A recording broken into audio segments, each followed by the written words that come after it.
Hello बच्चों, let's read the following question में हमें असर्शन ए दिया है जिसमें बोला है all bright interference bands have same intensity. जो ब्राइट इंटरफेरेंस बैंड्स होते हैं उनका सेम इंटेंसिटी होता है। रीजन में क्या दिया है?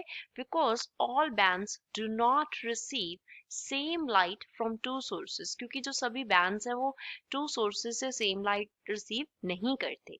ए, both A and R are true and R is the correct explanation of A. B, both A and R are true but R is not the correct explanation of A.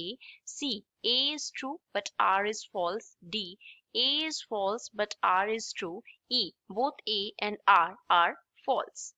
So first of all, we will talk about the key concept used in the question. इस question में क्या key concept हम apply करेंगे? हमारे पास to तरह का interference होता है।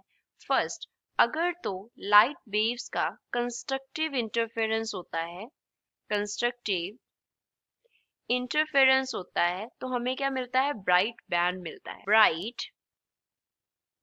बैंड। एंड अगर सेकंड डिस्ट्रक्टिव इंटरफेरेंस होता है, डिस्ट्रक्टिव इंटरफेरेंस, तब हमें मिलता है डार्क बैंड। क्या मिलता है? Dark band. डिस्ट्रक्टिव इंटरफेरेंस में इंटेंसिटी मिनिमम होता है यहाँ पे एंड कंस्ट्रक्टिव में इंटेंसिटी मैक्सिमम। अब क्वेश्चन में ब्राइट बैंड्स की बात हो रही है तो ब्राइट बैंड जो है उसमें कंस्ट्रक्टिव इंटरफेरेंस होता है। कंस्ट्रक्टिव इंटरफेरेंस में जो इंटेंसिटी है वो मैक्सिमम मिलता है हमें। इंटेंसिटी क्या होता है? मैक्सिमम होता है। सपोज उसे हम डिनोट कर रहे हैं आई मैक्सिमम से, तो ये इक्वल होता है किसके? प्रोपोर्शनल होता है। आई मैक्सिमम प्रोपोर्शनल होता है किसके? a प्लस बी के स्क्वायर के। अब यहाँ पे a एंड b जो टर्म्स हमने यूज किए हैं ये क्या डिनोट करते हैं? These two represent amplitudes of two light waves. जो लाइट वेव्स के हम इंटरफेरेंस कंसिडर कर रहे हैं उन टू लाइट वेव्स के एम्पलीट्यूड्स को रिप्रेजेंट करती हैं टर्म्स ए एंड बी। उसके प्लस का स्क्वायर अगर हम कर दे तो उसके प्रोपोर्शनल होता है मैक्सिमम इंटेंसिटी। अब ए एंड बी का एक कांस्टेंट वैल्यू होगा, दैट मीन्स जो आई मैक्सिमम होगा वो कांस्टेंट होगा। आई मैक्सिमम क्या होगा? कांस्टेंट होगा। तो असर्शन में क्या दिया था? All bright interference bands. Bright interference bands means maximum intensity के जो हमारे पास बैंड्स होंगे that have the same intensity, उनका इंटेंसिटी सेम होगा। तो ये हमने प्रूव कर दिया कि आई मैक्सिमम जो है वो कांस्टेंट होता है, तो असर्शन ट्रू हो गया। Reason, because all bands do not receive same light from two sources. सभी बैंड टू सोर्सेज से सेम लाइट रिसीव नहीं करते। तो ऐसा नहीं होता। सपोज ये क्या हो गया? हमारा सोर्स हो गया, इसके सामने हमें यहाँ पे क्या रखते होते हैं? स्लिट्स रखते होते हैं इस तरीके से।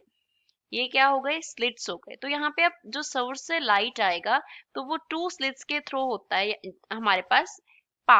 तो जब स्लिट्स के थ्रू पास होता है तो टू सोर्सेज बन गए। यहाँ पे हम क्या रखते होते हैं? स्क्रीन रखते होते हैं। दिस हियर डिनोट्स स्क्रीन, और यहाँ पे ये हमने क्या रखा है? टू स्लिट्स यूज किए हैं, और ये एस जो है that denotes source of light. तो इससे जो सोर्सेज से जो लाइट है वो स्क्रीन पे फॉल करती है। अब यहाँ पे इंटरफेरेंस बैंड्स बनेंगे स्क्रीन पे। क्या बनते हैं स्क्रीन पे? इंटरफेरेंस बैंड्स बनते हैं। तो जब इंटरफेरेंस बैंड्स बनेंगे तो एम्पलीट्यूड्स जो है वो तो कांस्टेंट रहेगा। जब हमारे पास S1 और S2 से जो हमारे पास लाइट वेव्स आएंगी तो उनका अगर एम्पलीट्यूड कांस्टेंट रहेगा तो जो मैक्सिमम इंटेंसिटी होगी वो भी कांस्टेंट रहेगी, विच मींस इंटरफेरेंस बैंड जो बैंड्स बन रहे हैं उन पे क्या जा रहा है?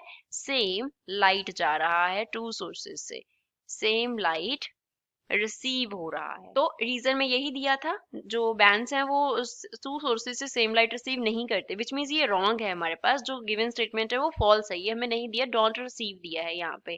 तो रीजन फॉल्स है, असर्शन ट्रू है, which means C is the correct answer for the given question.